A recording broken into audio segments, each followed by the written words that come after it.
Bom dia, pessoal. Espero que estejam todos bem, com muita saúde, né? Muita paz, alegria no coração. Hoje nós vamos iniciar a nossa aula com a correção da aula da semana passada, da atividadezinha que a tia passou, tá certo? Então, eu gostaria que você pegasse o seu caderno, colocasse na atividade do dia 28, seu lápis e sua borracha para nós fazermos juntos a correção, tá bom? Aquilo que tiver errado, você coloca como certo, tá bom? Então, vamos lá. A tia já pegou aqui o livro para fazer a leitura e juntos corrigimos, tá certo? Vamos lá. Releia o trecho do conto A Porta Aberta e responda as questões. O trecho diz assim, ó. Fraton teve um ligeiro arrepio e se virou na direção da sobrinha, com um olhar que pretendia expressar solidária compreensão. A menina mirava fixamente a porta aberta, com olhos estupefatos de horror, num choque gelado, de medo inominável. Fraton deu meia volta em seu assento e olhou na mesma direção. Podemos ver que nesse trechozinho estão algumas palavrinhas em negrito, que isso aqui são as preposições. Então, veja, ó, tudo que está em negrito aí são preposições, tá certo? O item A diz assim, ó, qual é a função das palavras destacadas na passagem? Aí, outra pergunta, escreva no caderno a alternativa correta. Então, você vai lá no trecho e vai ver qual é a função dessas palavras destacadas. A tia disse que elas são preposições, mas aqui no item tem, ó, a primeira aí diz assim, ó, especificar o substantivo que vem após essas palavras na frase. Será? 2, unir termos e estabelecendo uma relação de sentido entre elas. E aí, qual é? Você acha que é especificar o substantivo que vem após essa palavra na frase? Tá falando sobre substantivo? Não. Então, ó, o item correto, a tia colocou aqui, ó, é o item 2, tá certo? Ó, que diz assim, ó, unir termos, estabelecendo uma relação de sentido entre eles, tá bom? Que a gente sabe que a preposição, ela precisa de um contexto para ela estabelecer uma relação de sentido em relação àquele contexto, tá bom? Então, ó, para o item B, essas palavras podem ser excluídas sem prejudicar o sentido do texto? Explique sua resposta. A gente, na aula passada, a tia explicou muito sobre isso e vocês ouviram, né? Que elas sozinhas, elas não têm sentido nenhum, porém, elas precisam de um contexto para ter um real sentido. Então, aqui, ó, essas palavras podem ser excluídas? Claro que não. Elas precisam, ó. Caso essas palavras sejam excluídas, ó, o que acontece? A relação de sentido não ficará completa. Então, ficará faltando algo, entendeu? Como a tia falou, as preposições, elas precisam de um contexto, como os contextos precisam de uma preposição para eles juntos formular uma relação de sentido, para obter algum sentido em relação àquela frase ou àquele texto, tá bom? Então, vamos lá para a questãozinha 2, que diz assim, ó, observe estas preposições. Aí lá tinha, ó, com, em e de. É possível dizer que o sentido dessas preposições, quando estão fora de um contexto? Justifique sua resposta. Vocês acham que essas preposições fora de um contexto, elas vão obter algum sentido? Não. Não, pois não expressam um sentido completo quando estão sem o contexto. A respostazinha estava até no próprio livro, né, onde tinha algumas explicações bem resumidas, que o livro de vocês tem a explicação sobre preposição, mas bem resumida, tá certo? Então, a resposta estava até abaixo da questão. Espero que vocês tenham acertado essa questão, tá bom? Aí, a tia passou a questão 4. Que diz assim, ó, associa o tipo de relação de sentido à preposição destacada nas expressões retiradas do trecho da atividade 1. Ó, aí a primeira, virou-se na direção da sobrinha. Essa virou-se na direção da sobrinha tem um sentido de quê? Ó, aí lá era o item C, um sentido de movimento. Então, ela se movimentou, né? Que virou-se na direção. A segunda, Fraton deu meia volta em seu assento. Então, isso dá sentido de quê? De lugar, o item A, tá bom? E a terceira e última diz assim, ó. Mirava fixamente a porta aberta, com olhos estupefatos. Então, essa frase dá relação de sentido de modo, tá bom? Então, é o item B. Então, você ia só relacionar cada uma, né? Ó, a primeira era o item C, a segunda relação de sentido era o item A e a terceira é o item B. Então, essas foram as 3 questões que a tia passou da aula passada. Espero que vocês façam a correção, tá bom? Tá até aqui, a tia colocou a correção na lousa para vocês verem melhor, tá bom? E hoje a tia trouxe um livro pra gente fazer a leitura, né? Pra eu fazer a leitura e vocês ouvirem com bastante atenção, tá bom? É um livro bastante interessante, ó. Como vocês podem ver aqui, ó, o título do texto do livro é A Lenda do Labirinto.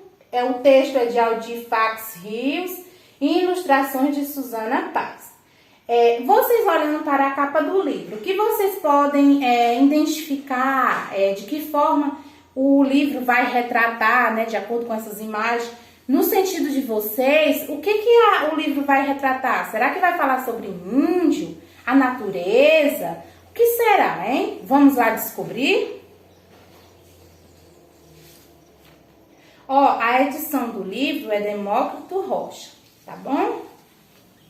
Vamos lá, ó. Podemos ver aqui alguma paisagem, né? Uma menininha. Então, vamos lá na leitura do livro. Acompanhe com bastante atenção.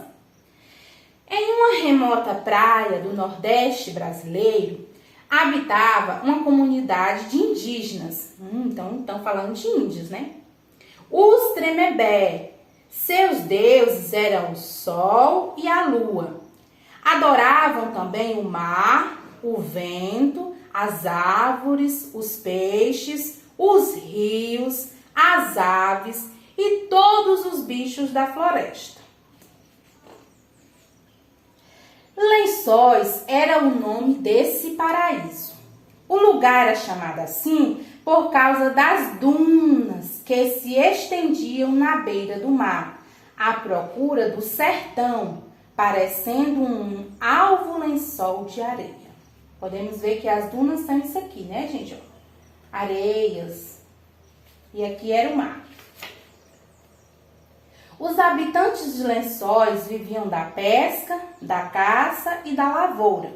Plantavam milho, feijão e mandioca para comer e algodão para tecer redes e roupas. Eles vestiam-se também com trajes feitos da palha da carnaúba. Os índios Tremembé eram felizes, gostavam de dança e música. Reverenciavam seus antepassados e entes sagrados em rituais que varavam a noite. Também respeitavam a natureza. Não matavam animais nem cortavam árvores sem necessidades. Não saíam para pescar quando o mar estava bravo e o vento anunciava tempestade. Olha, a gente pode ver aqui as crianças brincando. Assim vivia em paz, até que um dia um grupo de pescadores desafiou o Senhor dos Ventos. Cortaram as grandes árvores sagradas, em cujas copas ele repousava, antes de soprar do mar até o fundo do sertão. Os homens desobedeceram os conselhos do pajé, alegando que precisavam de madeira para construir suas jangadas e moradias. Olha aí o que o homem fez, né? Quando o Senhor dos Ventos viu os troncos retorcidos e as ramagens expostas no chão, se enfureceu. Como castigo, achou de acordar as dunas mais próximas para que a areia invadisse a aldeia e a soterrasse. Tudo começou no ensolarado dia de agosto, em pleno verão, durante 3 dias e 3 noites. O vento, enfurecido, soprava os montes de areia branca, levando milhares de pequeninos grãos até lençóis. E os indígenas ficavam a invocar os poderes do sol e da lua para aplacar a fúria do Senhor dos Ventos.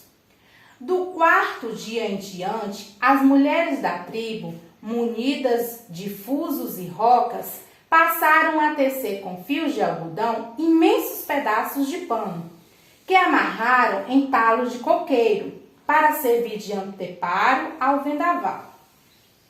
Deu-se que o Senhor dos Ventos, com o orgulho ferido, redobrou o seu furor e com mais força ainda soprou na direção dos cassebres de palha, protegidos pelo guarda-ventos de algodão. A gente pode ver, né, que as mulheres fizeram tipo um pano para que o vento revidasse, né? Mas ele se enfureceu mais ainda. Igualmente a agulhas, o vento perfurou o tecido, deixando com seus estragos esquisitos desenhos. No outro dia, as mulheres puseram-se a remendar os buracos com fios do tucum e da carnaúba, formando uma trilha cheia de volteios sem fim. Nasceram daí os arabescos, bordados, que depois foram chamados de labirintos. Olha o que o vento fez, gente, ó. Perfurou, né, o tecido de algodão. Vendo tanto estrago, o sol e a lua apiedaram-se daquele povo e foram ter com o Senhor dos Ventos, convencendo-o a se acalmar. Passado a tempestade, as mulheres da aldeia Tremembé aproveitaram o que restou das grades de proteção e fizeram toalhas, coxinas, tapetes, redes, vestidos e coelhos para cucurumis. A comunidade de Lençóis voltou a ser mais alegre, enfeitada com este colorido especial. Os homens aprenderam a lição e replantaram as árvores que havia derrubado. Tudo ficou em paz novamente.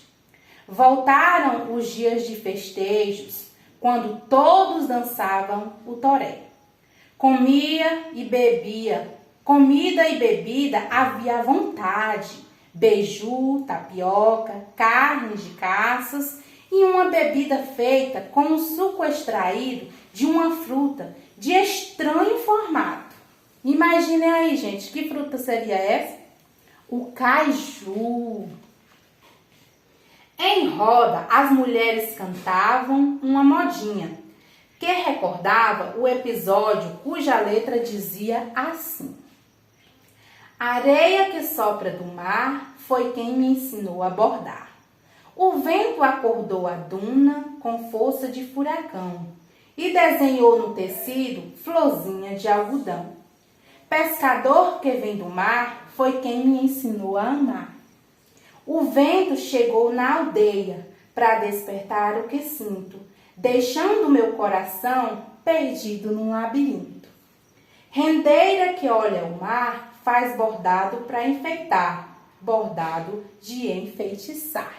Gente, esse é o texto, né? O livro que a tia trouxe para vocês. A gente pode perceber que fala realmente, né, dos índios, dos indígenas. Era uma tribo que vivia na natureza, né, como a gente conhece, que índios, eles vivem na natureza mesmo, né? E a gente pode perceber que eles viviam muito felizes, até que um dia o homem decidiu cortar as árvores, que para eles ali havia um deus, né, que era o deus do vento. Então eles tinham a crença, mas a gente sabe que a natureza ela não é para ser queimada, porque ali existem os animais, né? Existe, a pessoa dali extrai muita coisa, mas aqui o homem decidiu queimar, como a gente viu aqui, que eles pegaram, né? A madeira para fazer jangadas e moradias. E por causa disso, a natureza se revoltou, né? E veio um grande vento e tentou destruir a aldeia onde eles estavam. Então a gente pode perceber que a gente tem que respeitar a natureza. Porque se a gente não respeitar, um dia ela pede as contas, né? Então, vamos respeitar a nossa natureza. E daqui, né, que eles, por causa dessa lenda, disso tudo, né, que o vento furou, é que vê os bordados, né, aquela coisa toda. Então, espero que vocês tenham entendido, né, e como reflexão, também quero ver a compreensão de vocês com relação ao texto. E a tia vai passar com uma atividade de compreensão de texto mesmo. A tia vai colocar lá no grupo as questões para vocês responderem, tá bom? Respondam de acordo com o que vocês entenderam e ouviram no vídeo, tá bom? Então, fiquem com Deus. Até a nossa próxima aula. A atividadezinha que a tia vai passar no grupo é para copiar e responder. E não deixe, gente, de fazer essa atividade. Muitos se desligam, né, e se deslecha e acha que não é para fazer essa atividade. E não é para relaxar, gente. É para fazer as atividades, para mandar para tia, porque tudo isso é bom para você e bom para mim, porque você vai estar se ajudando e eu vou estar ajudando vocês, tá bom? Então fique com essa aula de hoje. Tenha uma ótima semana e até a nossa próxima aula.